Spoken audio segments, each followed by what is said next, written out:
So last night was something I could have never imagined.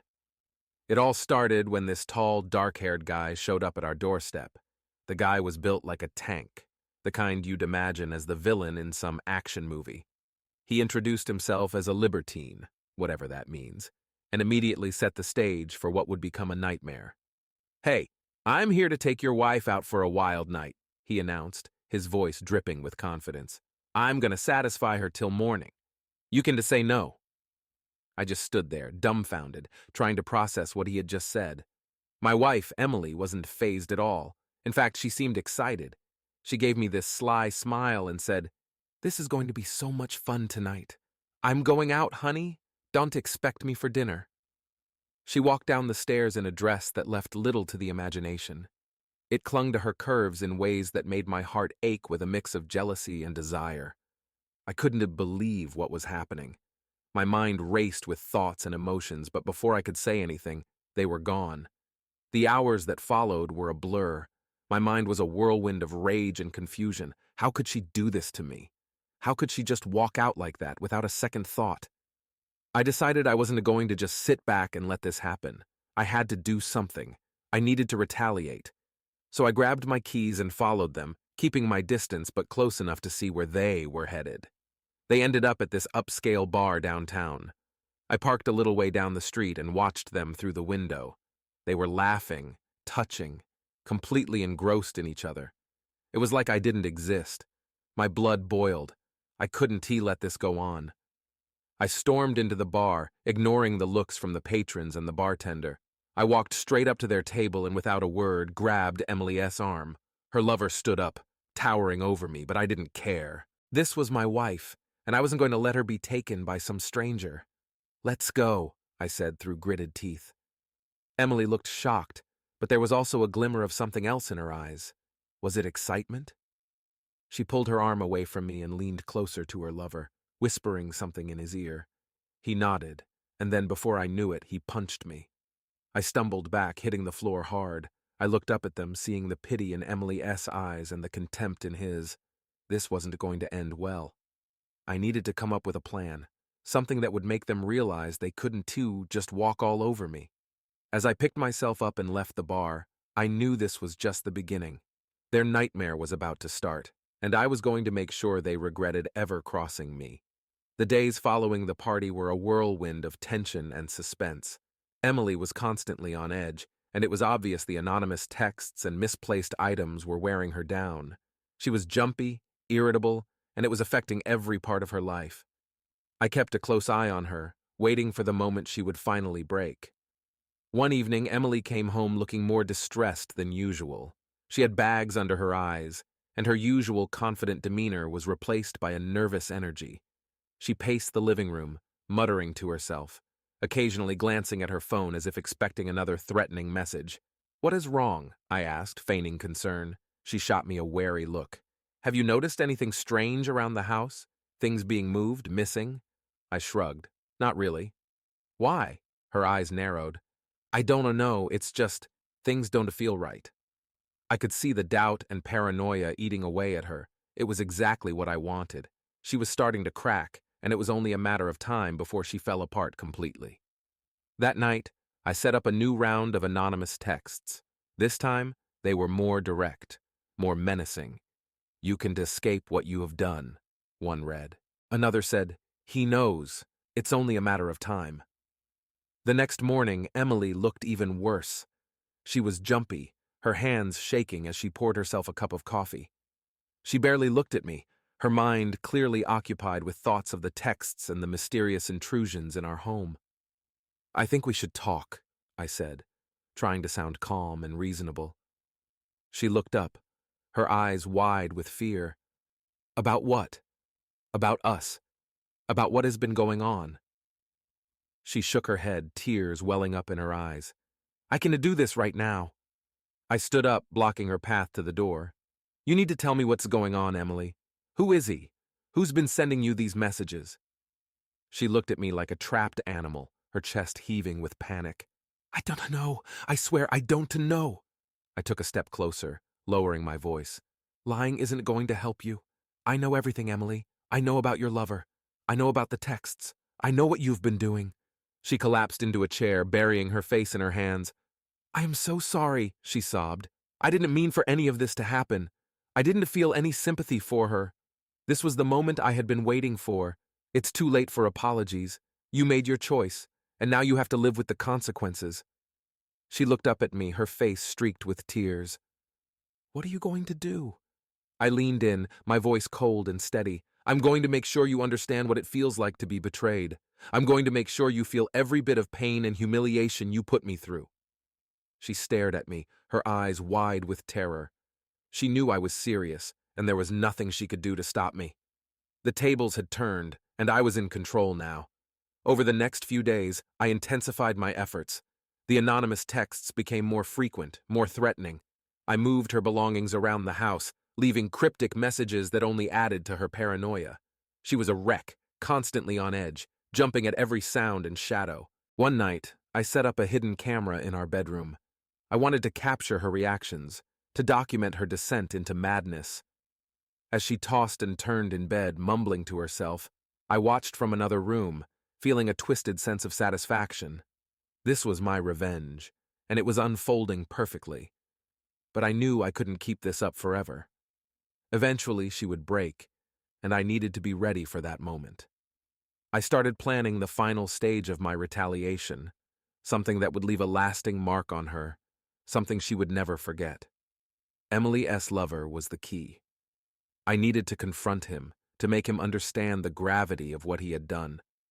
I followed him one evening as he left his apartment, watching as he made his way to a local bar. I waited until he was alone, then approached him.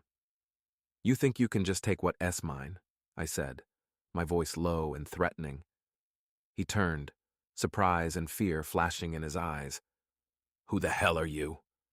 I stepped closer, my fists clenched. I am the husband of the woman you've been screwing, and now you're going to pay for what you've done. His eyes widened in realization. Look, man, I didn't mean for any of this to happen. I didn't give him a chance to explain. I grabbed him by the collar and shoved him against the wall, my anger boiling over. You don't get to mean well when you destroy someone's life. You and Emily are going to understand what real pain feels like. He struggled, but I held him firmly. What do you want from me? I leaned in, my voice a deadly whisper.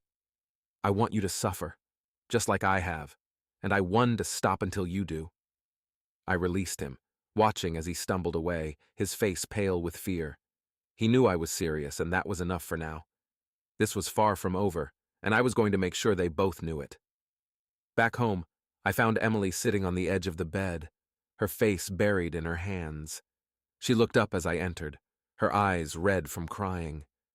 Please, she whispered, just tell me what you want. I'll do anything. I looked at her, feeling a mix of anger and pity. She was broken, and she knew it. It's not that simple, Emily. You can undo what has been done, but you can start by ending things with him. She nodded, her shoulders shaking with sobs. I will. I promise. I turned away, not wanting to see her like this. The next phase of my plan was already in motion, and there was no turning back now. The nightmare was far from over, and it was about to get much worse for both of them. Emily was a shadow of her former self over the next few days. Her once vibrant demeanor had been replaced by a constant state of anxiety. She had broken off her affair with the Libertine, but the damage was done. The house felt heavy with tension, and every glance she threw my way was filled with fear and uncertainty. I watched her closely, documenting her unraveling with the hidden cameras. Each breakdown, each moment of panic was captured for posterity. This was my insurance, my proof that she had betrayed me and was now paying the price. One evening, as I was reviewing the footage, I received a call from an unknown number. I hesitated before answering, but my curiosity got the better of me. Hello? Is this Emily S. husband? The voice on the other end was deep and unfamiliar. Yes. Who is this? This is Greg. I think we need to talk. Greg. The Libertine. My pulse quickened as I realized this was the moment I'd been waiting for. What do you want? We need to meet. There are things you need to hear, things Emily wanted to tell you. I agreed to meet him at a nearby cafe. As I drove there, I felt a mix of anticipation and dread. This confrontation was necessary, but I knew it wouldn't be easy. Greg was already there when I arrived, sitting at a corner table with a cup of coffee in front of him. He looked tense, his eyes darting around the room as if expecting trouble. When he saw me, he motioned for me to sit down. "I appreciate you coming," he said, his voice low. "Get to the point," I replied curtly. I wasn't in the mood for pleasantries. He nodded, taking a deep breath. "I know you are angry and you have every right to be, but you need to know that this wasn't just about sex for Emily." I clenched my fists under the table. "What do you mean?" "She's been unhappy for a long time. She felt neglected, like you weren't there for her anymore. She needed someone to talk to, someone to make her feel alive again." His words stung, but I refused to show it. "So you decided to take advantage of that?" He shook his head. "It wasn't like that.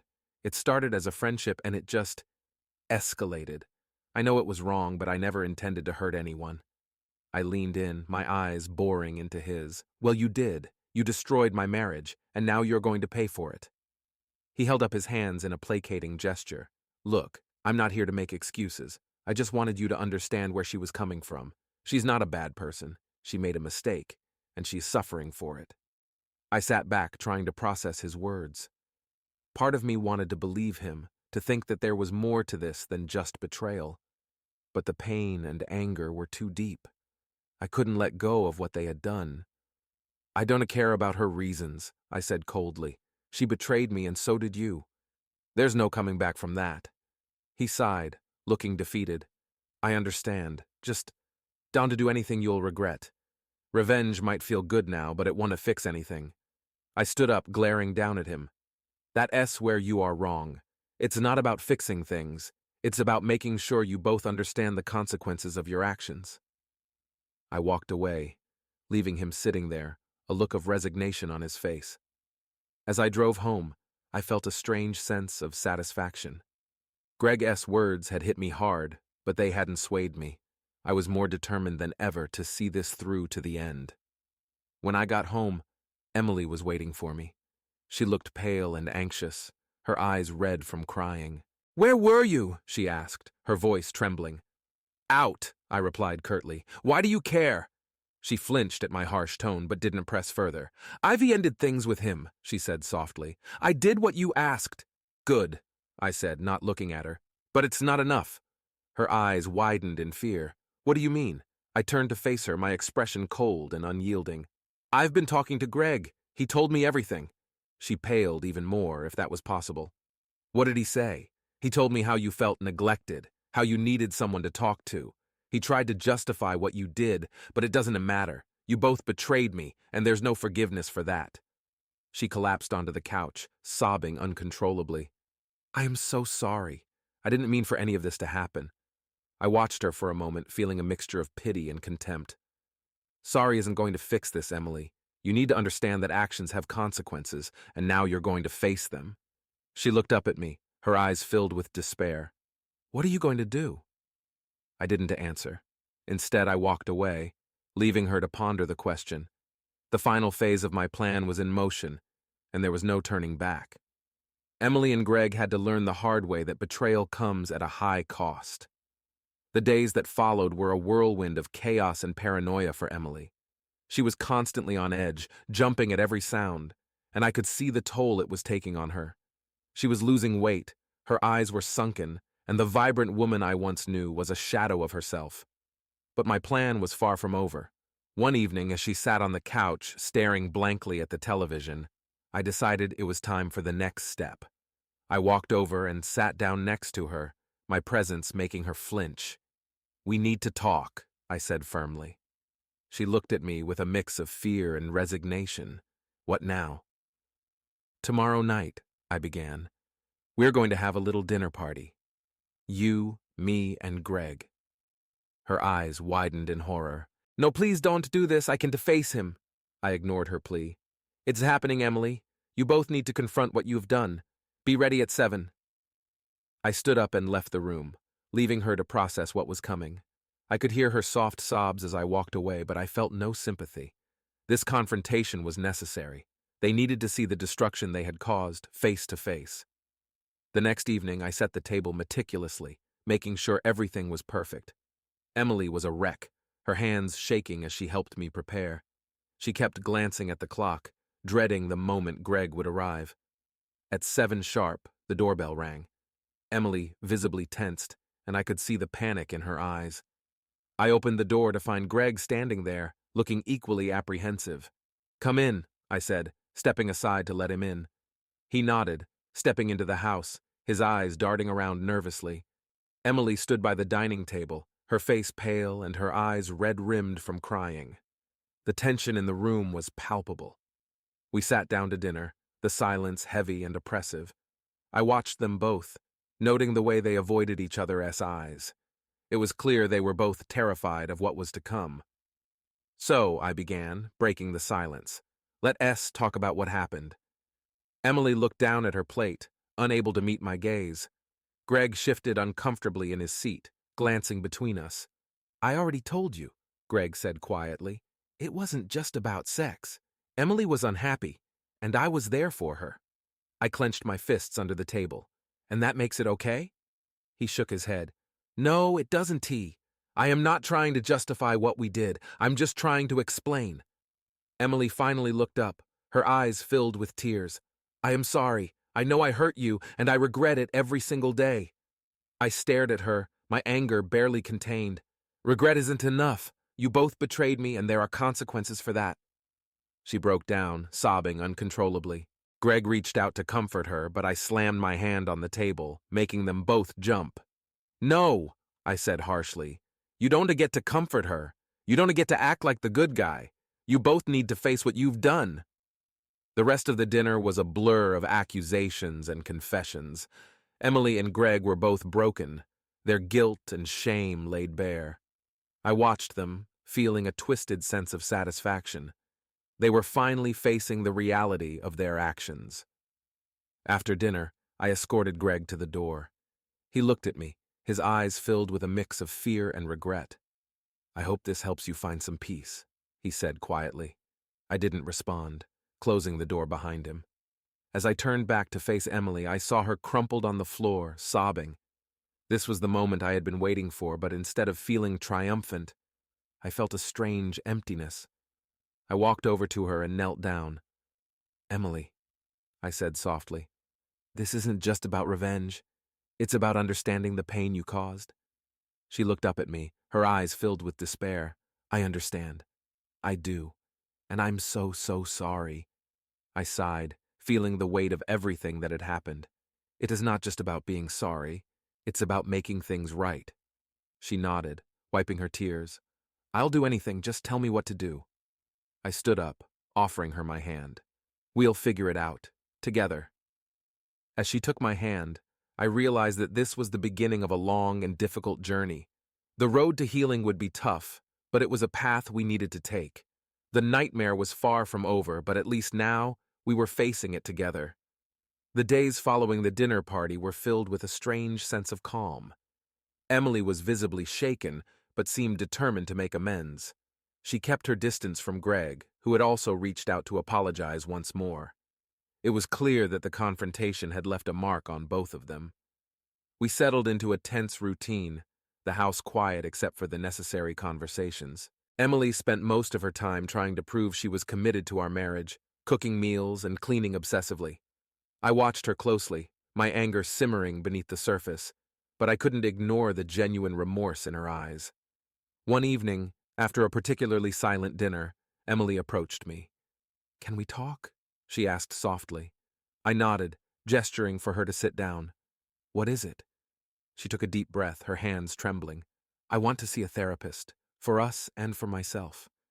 I know I've caused so much pain and I need to understand why I did what I did. I need to fix myself, for both of us." I was taken aback by her suggestion. Therapy? It wasn't something I had considered, but maybe it was what we needed. "All right," I said slowly. "If you think it will help, we can try it." She looked relieved, her eyes shining with gratitude. "Thank you. I know it won't be easy, but I want to do everything I can to make this right." We started seeing a therapist a few days later. Dr. Morgan was a calm, composed woman who seemed to understand the depth of our issues immediately. Our first session was filled with awkward silences and hesitant admissions, but it was a start. Infidelity is a symptom, not the root of the problem, Dr. Morgan said gently. We need to dig deeper to understand what led to this situation. Emily nodded, tears streaming down her face. I felt so alone. I thought Greg was the only one who could understand me. I clenched my fists, trying to stay calm, and I felt betrayed, like I was nothing to you. Dr. Morgan guided us through the conversation, helping us express our feelings without attacking each other. It was exhausting and emotionally draining, but it felt like progress. As the weeks passed, we continued our therapy sessions, slowly rebuilding the trust that had been shattered.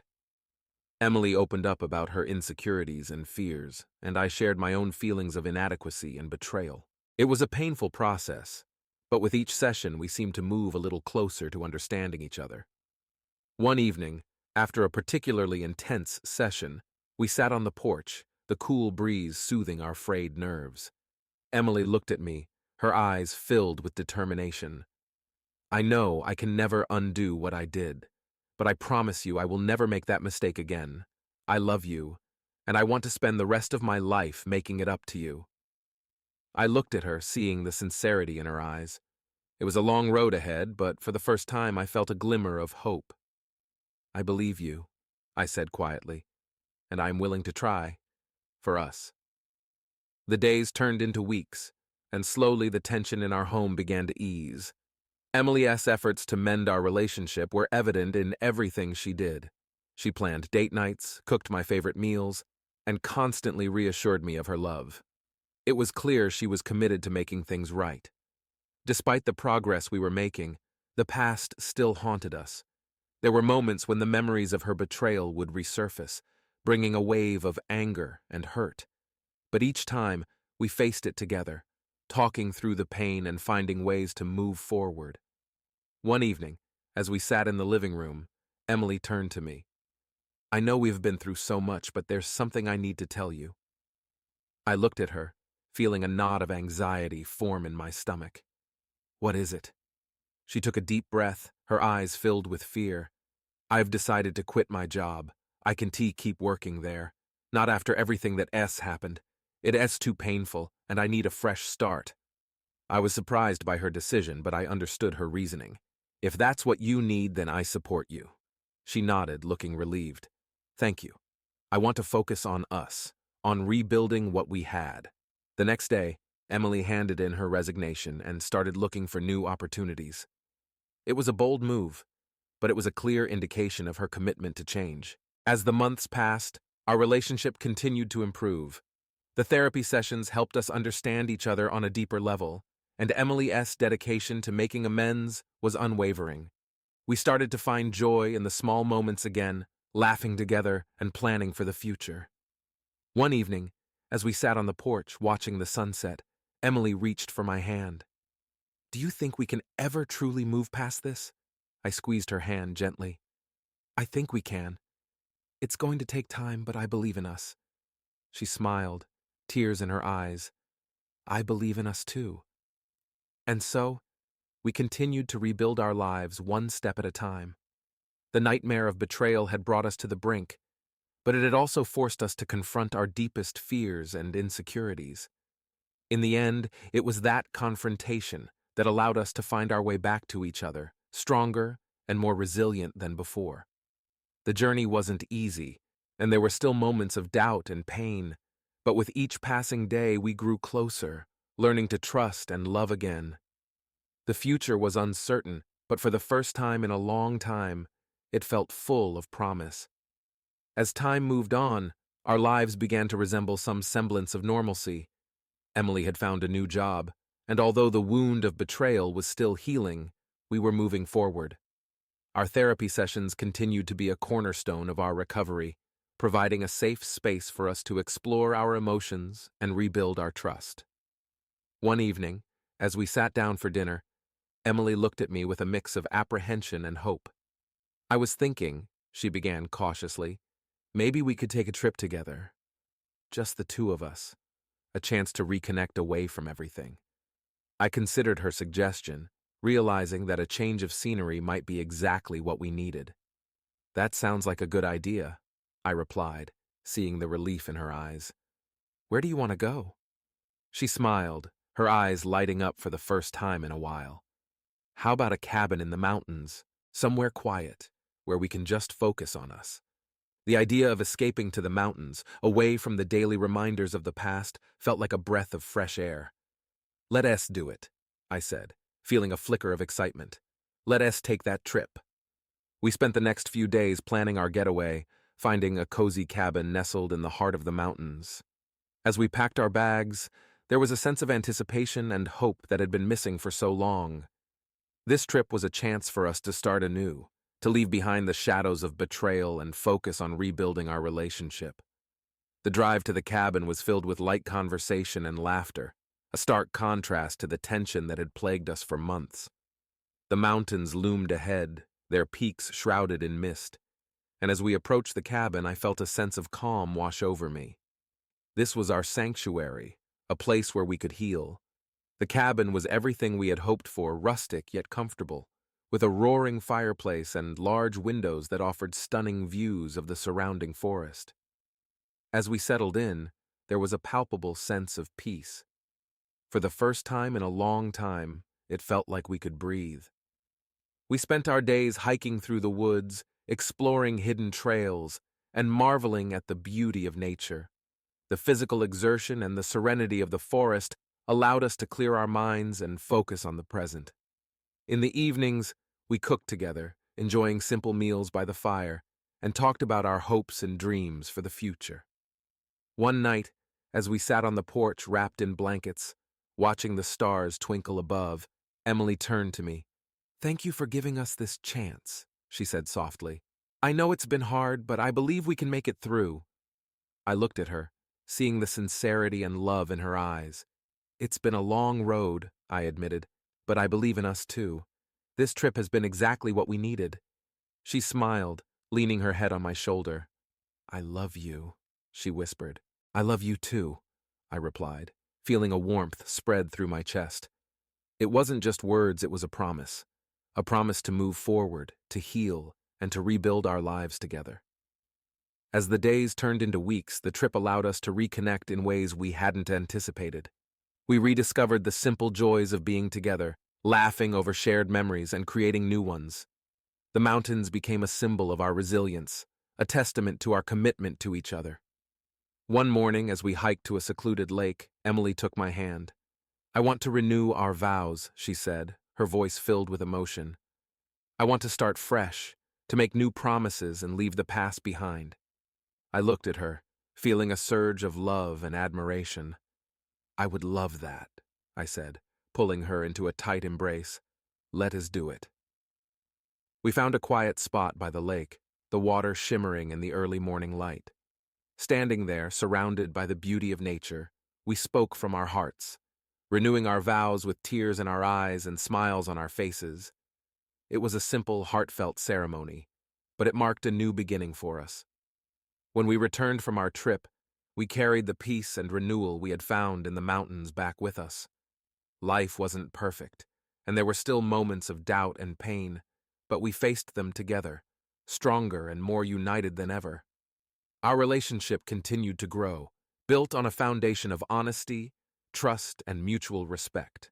We learned to communicate better, to listen without judgment, and to support each other through the ups and downs. The nightmare of betrayal had transformed into a journey of healing and growth, and we were determined to make the most of it. One evening, as we sat on the porch of our home, watching the sunset, Emily turned to me. "Do you think we truly moved past it?" she asked, her voice tinged with vulnerability. I took her hand, squeezing it gently. "I think we are moving forward," I said thoughtfully. "The past will always be a part of us, but it doesn't define us. What matters is what we do from here on out." She smiled, leaning her head on my shoulder. I couldn't have said it better. As we sat there, watching the sky turn shades of pink and orange, I realized that the future was ours to shape. We had faced the darkness and emerged stronger, ready to embrace whatever lay ahead. The healing process was ongoing, but with each passing day, we grew closer, more resilient, and more in love. The journey of rebuilding our relationship had been challenging, but it had also been profoundly rewarding. It had taught us the value of forgiveness, the importance of communication, and the strength of true love. And as we looked towards the horizon, we knew that together we could face anything that came our way. Returning home after our trip to the mountains felt different this time. The house, once a place filled with tension and mistrust, now seemed like a blank canvas for new memories and experiences. Emily and I had found a rhythm that worked for us, but we both knew the journey was far from over.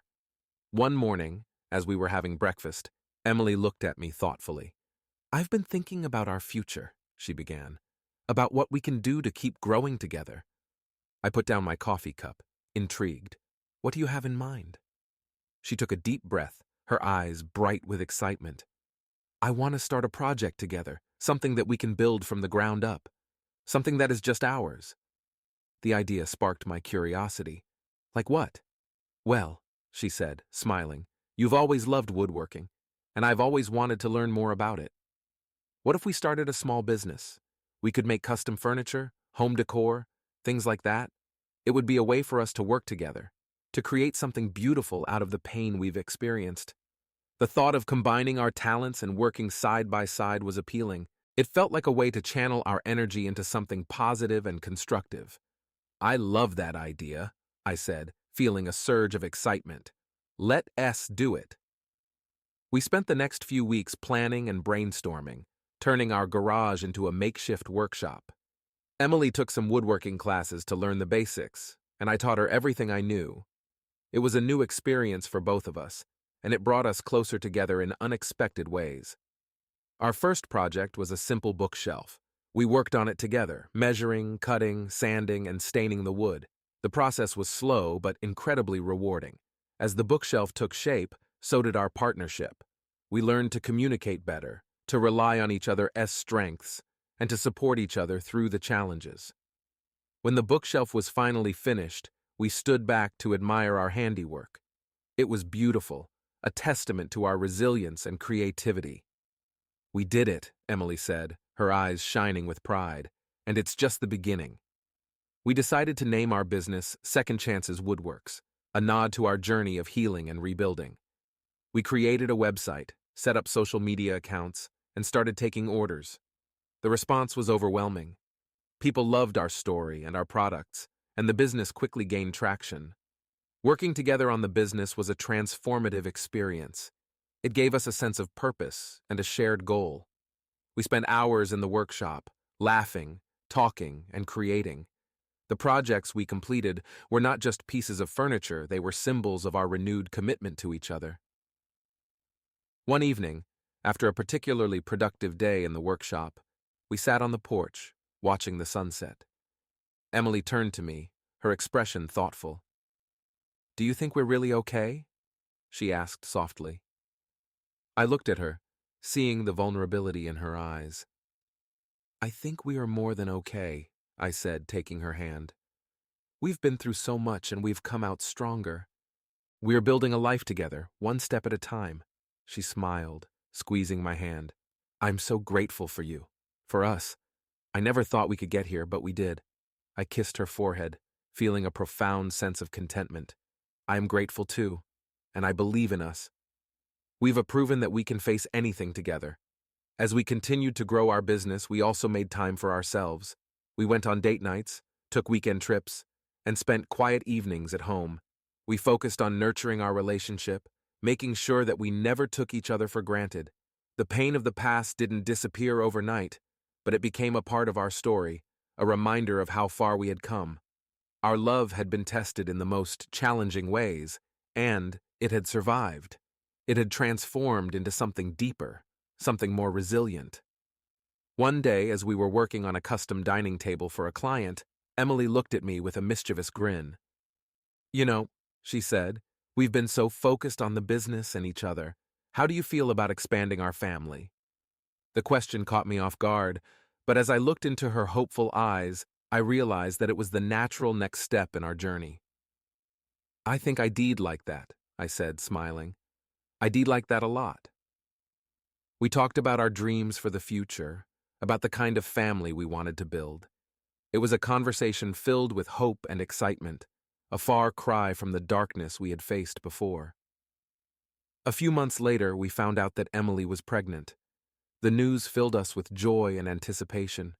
It was a new beginning, a chance to create a life together in every sense of the word.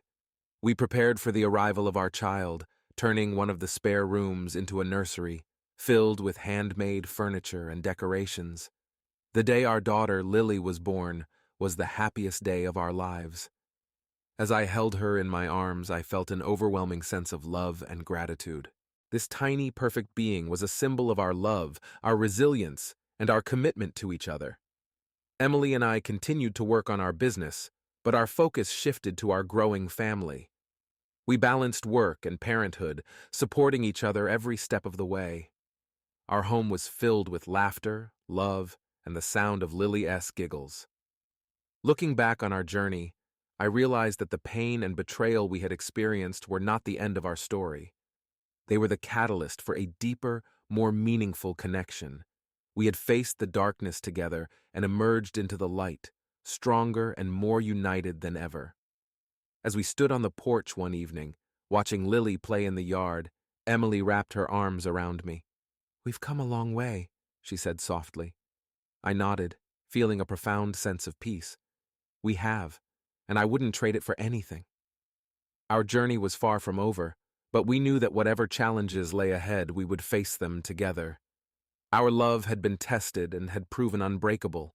The future was bright, and we were ready to embrace it, hand in hand as a family. The arrival of Lily brought a new dimension to our lives. Parenthood was a beautiful challenge, filled with sleepless nights and joyful moments. Emily and I found ourselves closer than ever, united in our love for our daughter and our determination to give her the best life possible. Our business, Second Chances Woodworks, continued to thrive. We took pride in our work, creating pieces that were not just functional, but also filled with the love and dedication we had poured into them. Each project was a reminder of how far we had come and how much we had overcome together. One sunny Saturday, as we worked on a new order in our garage workshop, Lily played nearby with her toys. She was growing so fast, her laughter filling the air with a happiness that was contagious. Emily looked over at me, a smile playing on her lips. "She's going to be a little artist," she said, watching Lily as she carefully stacked wooden blocks. I nodded, feeling a swell of pride, just like her parents. Emily walked over and hugged me from behind, resting her chin on my shoulder. "I'm so grateful for our family," she whispered, "for everything we have built together." I turned to kiss her forehead. "Me too. We've been through so much, but look at what we've created. It's all worth it." Our days were filled with a new kind of rhythm. We balanced work and family life, making sure to carve out time for each other. Date nights became a cherished tradition, a chance for us to reconnect and nurture our relationship. We found joy in the little things, a shared laugh, a quiet moment after Lily had gone to bed, the warmth of each other's presence. One evening, as we sat on the porch after putting Lily to sleep, Emily turned to me with a thoughtful expression. "Do you ever think about the future? About what comes next?" I nodded, taking her hand in mine. "All the time. I think about Lily growing up, about our business expanding, but mostly, I think about us growing old together, watching our family thrive." She smiled, her eyes twinkling in the soft light. "I love that vision, and I think we can make it happen." Over the next few years, our lives continued to evolve. Lily started school, bringing home drawings and stories that filled our hearts with pride. Our business grew, and we even hired a small team to help us with the increasing demand. It was a period of growth and stability, a testament to our hard work and dedication. One summer, we decided to take a family vacation to the beach. It was Lily's first time seeing the ocean, and her excitement was infectious. We spent our days building sand castles, swimming in the warm waves, and collecting seashells. The evenings were reserved for quiet walks along the shore, the sound of the waves creating a soothing backdrop. One night, as we watched the sunset, Emily took my hand. "I've been thinking," she said softly, "about how far we've come. I know we've faced so many challenges, but I wouldn't trade any of it. It's made us who we are. I squeezed her hand, feeling a deep sense of contentment. I feel the same way. Every struggle, every pain, it's all part of our story. And it's a beautiful one. She leaned her head on my shoulder, and we watched the sky turn shades of pink and orange. Do you think we are ready for the next chapter? She asked, her voice filled with hope. I looked at her, seeing the love and determination in her eyes. I do. Whatever comes next, we'll face it together. As the years passed, our love continued to deepen. We faced new challenges and celebrated new milestones, always together. Our bond was unbreakable, forged in the fire of our past struggles and strengthened by our shared dreams.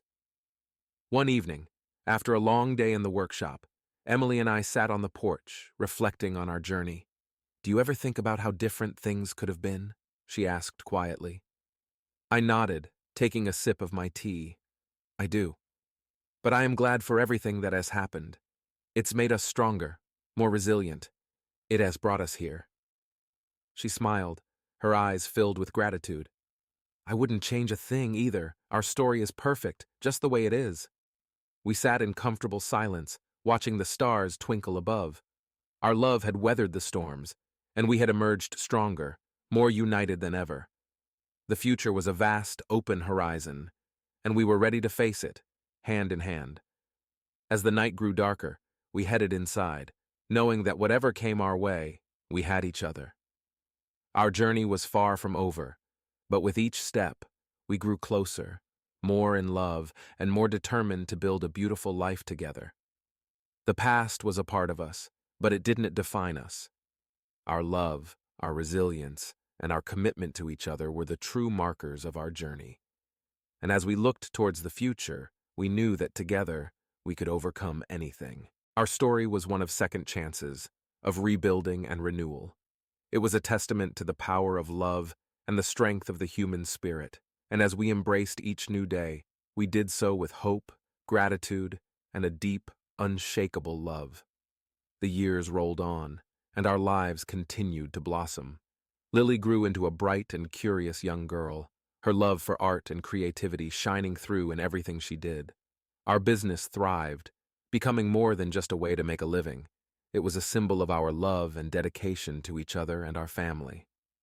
One summer, as we gathered for a family picnic at a local park, Emily and I watched Lily run around with her friends, her laughter echoing through the air. Emily turned to me, her eyes reflecting the sunlight. I've been thinking about our business, she said. It's become something really special, but what if we took it a step further? I raised an eyebrow, curious. What do you have in mind? She smiled, a glint of excitement in her eyes. What if we started teaching workshops, sharing our skills and passion with others? It could be a way to give back to the community and inspire others to find their own creative outlets. The idea was intriguing. I love it, I said. It is a great way to expand what we've built and help others in the process. We spent the next few months planning and preparing, converting a part of our workshop into a classroom space. We advertised our workshops locally, inviting people of all ages to come and learn the art of woodworking. The response was overwhelmingly positive. Our first workshop was a mix of excitement and nerves. We had a group of about 10 people, each eager to learn and create. As we guided them through the basics of woodworking, teaching them how to measure, cut, and assemble their projects, we saw the same spark of creativity and joy that had brought us together. One of our students, an elderly man named Frank, approached us during a break. You know, he said, smiling warmly, I've always wanted to try my hand at woodworking, but I never had the chance. Thank you for making this possible. Emily and I exchanged a glance, feeling a deep sense of fulfillment. It's our pleasure, Emily replied. We were glad to have you here. The workshops became a regular part of our lives, bringing new people into our world and creating a sense of community. We hosted events, collaborated with local artists, and even started a scholarship program to help those who couldn't afford the classes. As the years went by, our business evolved into a thriving center of creativity and learning. We expanded our offerings to include different types of art and craftsmanship, welcoming new instructors and ideas. The sense of purpose and fulfillment was unlike anything we had ever experienced. Lily grew up in this environment of creativity and passion, and it shaped her into a confident and talented young woman. When she turned 18, she decided to pursue a degree in fine arts, with dreams of one day taking over the family business and continuing our legacy. One evening, as we prepared for one of our biggest events yet, an art show featuring the works of our students, Emily and I took a moment to reflect on our journey. We stood in the gallery surrounded by beautiful pieces created by people whose lives we had touched. "Can you believe how far we've come?" Emily asked, her voice filled with wonder. I shook my head, a smile playing on my lips. "It's incredible. We started with just a simple idea and a lot of hope, and look at what we've built." She leaned against me, her warmth and love a constant source of comfort. "I'm so proud of us, of everything we've accomplished together." I kissed her forehead, feeling a deep sense of gratitude. "I am too, and I can't wait to see what the future holds." As the art show began, we welcomed guests and admired the beautiful works on display. Lily, now a confident young woman, guided visitors through the gallery, sharing stories of each piece and the artists who created them. Watching her, I felt an overwhelming sense of pride and joy. The event was a resounding success, filled with laughter, admiration, and a sense of community. As the night came to a close, Emily and I stood together, holding hands and taking it all in. "We've built something truly special," she said softly. I nodded, my heart full. "We have, and it is just the beginning." Our journey had been one of challenges and triumphs, of love and resilience. We had faced the darkest moments and emerged stronger, more united, and more in love than ever. Our story was a testament to the power of second chances, to the strength of the human spirit, and to the unbreakable bond we shared. As we looked towards the future, we knew that whatever came our way, we would face it together. Our love had been tested and had proven unbreakable. The legacy we were building was one of creativity, community, and love, a testament to the life we had rebuilt from the ashes. And as we stood there, surrounded by the beautiful creations of our students, the laughter of our friends and family filling the air, we knew that our journey was far from over. It was a journey of continuous growth, of new beginnings, and of endless possibilities. Our love, our resilience, and our commitment to each other would guide us through whatever the future held. Together, we could overcome anything, build anything, and create a life filled with joy, love, and fulfillment. The future was a vast, open horizon, and we were ready to embrace it, hand in hand as a family. Our story was one of hope, of renewal, and of endless second chances, and as we looked towards the horizon, we knew that the best was yet to come.